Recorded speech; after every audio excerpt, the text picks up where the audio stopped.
growing up, I didn't really see a lot of like dark-skinned people and magazines and media in general. Kids nowadays can see themselves and be like, oh, my skin color is normal and like how I look is normal. That's how important it is.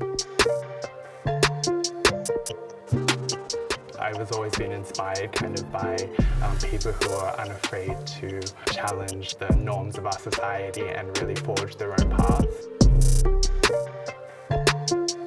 Self-love to me means acceptance. Fully, wholly, totally. I'm very proud of my skin. I see makeup as creativity. It's like a second character to me. A little ego in me that comes out and she just jumps out whenever she wants to create.